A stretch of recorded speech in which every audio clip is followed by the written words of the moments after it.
I want to argue to you why, in any graph, if there's even one vertex of odd degree, there's not going to be an Euler circuit.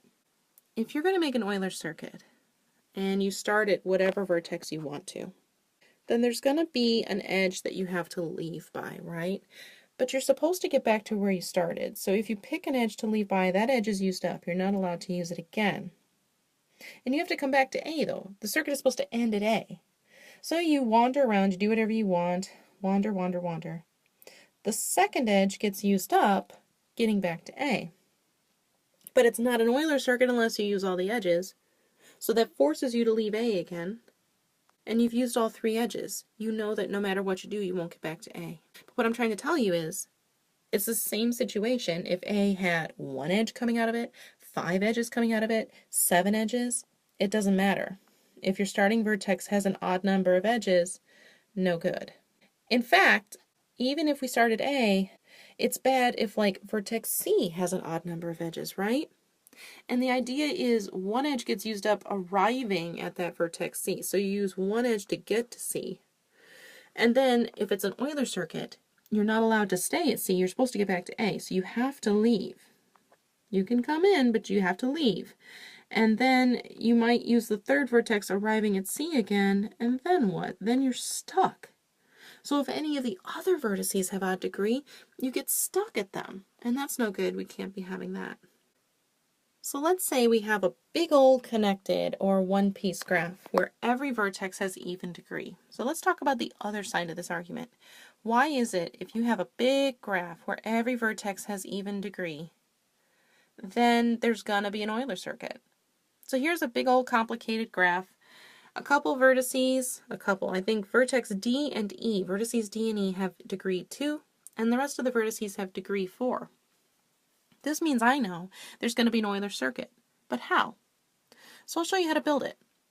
You start at any vertex you like. I'm going to start at vertex A, and you make a circuit with no repeated edges. So that's the only rule. You're not allowed to go back over any edges, and make sure you end up at where you started. Don't fuss about being complete.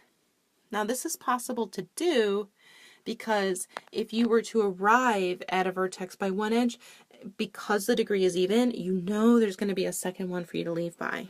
Even if you arrive a second time, there's going to be yet another one for you to arrive by, to leave by. So that's what even degree is all about. Eventually you have to stop, and it will be at the beginning vertex when you do. So here's an example. Let's say I follow this circuit. I just made that up. I just made up a circuit. I made sure that I ended at A. So I went A to E to B to F, G, C, F, A. And in fact, here's the code for that circuit. Notice how A is at the beginning and the end? That's how you know it's a circuit. So okay, I know I have a circuit. I know I didn't repeat any edges. But what's really important here is I need to somehow cover all of the edges. I need to expand this to make it into an Euler circuit. Here's the secret to that. You go back to the first vertex where there's unused edges, and you insert another circuit.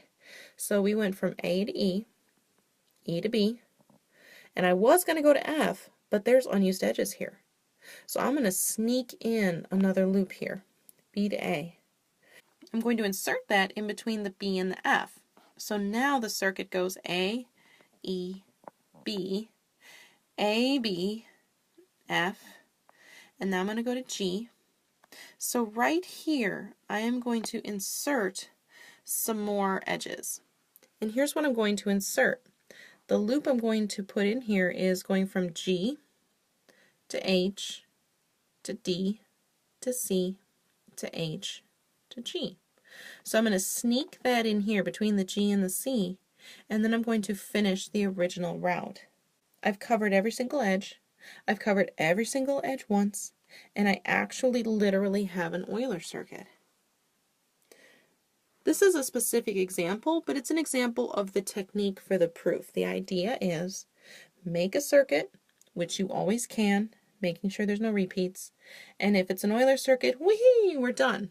And if it's not, it's cool. You just go back and expand the circuit until it is, and you're mathematically guaranteed that that will always be possible. That is how the Euler circuit theorem works.